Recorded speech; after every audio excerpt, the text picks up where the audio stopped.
The bank doesn't have to survive the mat leave. You do. So before you buy, you need to run your mat leave budget. And before you can do that, you have to understand the income that you're going to receive. People assume that the pay that they receive on mat leave is going to be similar to their salary, and it just isn't. And if you don't plan, that drop in income can add stress to an already stressful situation. Imagine you're 6 weeks into no sleep, and all of a sudden you're trying to figure out how you can make your payments at the end of the month. It's not a fun situation to be in. And so in Canada, maternity leave pays you a certain percentage of your income, but only up to a maximum. So if you make more money than the cap, you don't just keep getting paid more. And if you're looking to extend your mat leave past the 12 months to 18 months, you don't make more money. You make less money over a longer period of time. In 2026, the maximum income maxes out at $68,900. And the maximum payment that you receive weekly is $729 for that 12-month mat. And I know what you're thinking. My employer is going to pay the difference. And although that can be true, it is not the norm. And even if the companies do offer a top-up for maternity leave, most only offer for a set period of time. So what do you need to know? You need to know how much they'll top up, what percentage of your income. You also need to know for how long. Is that for a portion of your mat leave or the whole thing? And then a third question that you should ask is, if you extend your mat leave from 12 months to longer, does a top-up continue? In Canada, employers that offer top-ups are about 56% of all employers. Now, the vast majority of the people who offer these top-ups are in the public sector. If you work in the private sector, it's actually 6 times less likely that you're going to have a top-up. So just make sure you're asking those 3 questions. So step 1 was figuring out the income that you lose, but you will actually gain some income from having a child. And people make one of 2 mistakes with this. Either they don't count this income at all, or they overestimate how much they're going to receive. Let me break it down. Once your child is born, you'll start receiving the Canadian Child Benefit. I'm going to call it the CCB from now on. The CCB is not the same for every family. There is a max, but it depends on your income, how many children you have, as well as the age of the child. If this is your first child, for one child under 6, the maximum amount you can receive is $679.95. But if your total family net income is $100,000, that amount is significantly less. You're looking at a payment closer to $374. There's a calculator in the description that you can run your calculations for yourself. Just remember that your CCB income is based off of your previous year's income. For instance, if you're going to go on mat leave between July of 2026 and June of 2027, you're actually using 2025's income to figure out your CCB income. And this can make the time on mat leave so much more difficult because the income that you're using is the income before you were on mat leave. So if you have any reduced income, it's a double whammy of using more income to qualify, at the same time earning less income for that year. So just remember, don't build your budget based off of the maximum CCB income. Use the income that you're going to receive from the CCB using the calculator I provide. And just keep in mind that after you apply, it can take 2 to 4 months for that money to actually hit your account. So if you're relying on that money to be there from month 1, it can make things tight for a short period of time. So now we have a better idea of what income is going to come in when we are on mat leave. But that's only looking at half of the equation. And that's because during mat leave, it's not just your income that's going to change, your expenses are going to change also. And you still have all of your regular expenses, but a lot of people assume because they're staying at home that they're not going to have a cost associated with their new child.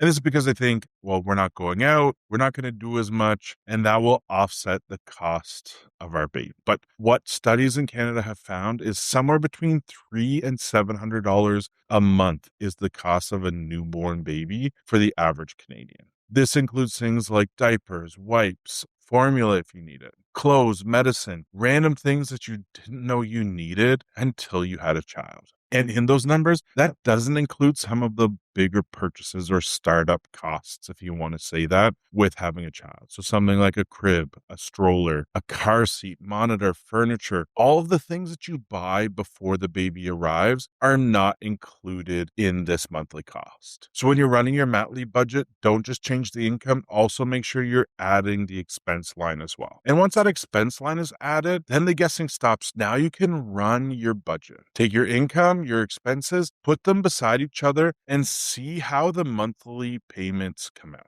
Now, if you're short, this doesn't mean you can't afford the home or the baby. It means you have to have savings to make up the difference. And this is one of the few times that I can recommend using your savings to make up for a monthly shortfall. And it's because mat leave is temporary. There's a determined end date. This is not something that we recommend to most people who are just trying to buy a home, who have a negative cash flow or need to put money from their savings into their mortgage every month. Again, in most cases, that's not a recommendation we have. Now, here's the honest truth, though, that monthly shortfall is really the only amount that is predictable. The part that usually catches people off guard is the one-off spending. And kids can get expensive fast if you let it. A stroller can cost $5,000. It can also cost $50. And no judgment, that part is up to you, but just make sure you have the money set aside for whatever you're wanting to spend. And after having 2 kids myself, a strong recommendation is make sure you set money aside for things that you don't know that you needed. So at this point, we've handled the mat leave budget. And before we get into the expenses that show up after mat leave, I just want a quick side note. I want to thank you so far for watching this far in the video. And I'll be honest, I'm not someone who naturally loves to talk in front of the camera. And I make these videos because I know families are trying to make important decisions with only partial information. And this one is for Jane, who asked about buying a home around mat leave. Jane, I hope this helps. If you want to help shape future videos, subscribe and comment with what you want me to make next. Okay, so here's the expense that most people forget. Daycare. Going back to work doesn't mean that the budget goes back to normal. That income may come back, but at the same time, daycare costs appear. So before you buy a home, look up daycare costs in the area. Not just what the costs are, but also what timing looks like. Some will allow kids after 12 months. Some require them to be 18 months, sometimes somewhere in between. So obviously the cost matters, but the availability matters also. And just a pro tip, daycare registration can be extremely difficult. So getting your name in early is super beneficial, even before your child is born. I made fun of my wife for registering our firstborn before he was born to daycare. We had friends who had kids around the same time, and our son was one of the few that actually had a daycare spot when it was time for Danielle to go back to work. So Danielle, if you're watching this, I'm sorry for making fun of you at the time.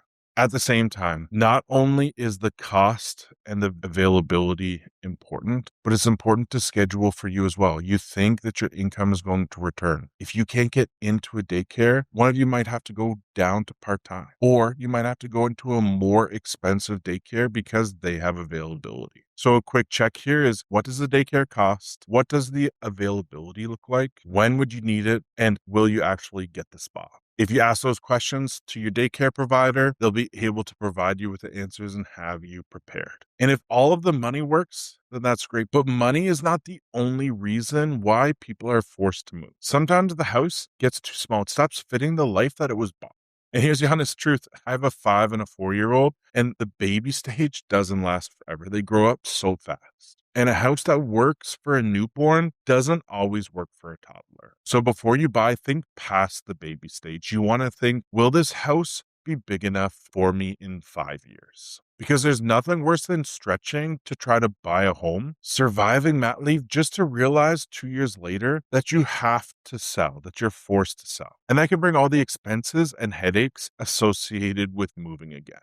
So yes, make sure the payments work. Make sure the mat leave works. But also make sure the house works long enough for you that you can weather any storm or drop in the housing market. So if you're buying a home and planning to have children, this is what you need to do. You have to figure out your mat leave income, figure out your top up, figure out the increase in expenses, run the new budget, look for the daycare expenses. And lastly, make sure that the house will fit your lifestyle for years to come. Because even if the lender will accept you, the goal is not to get into the home. It's to make sure that buying this home still works when your life changes. And once you've done that, the next step is to figure out a mortgage for a very different life than you're living now. I made a 2.5 hour masterclass breaking down how to think about this decision, and that video is here.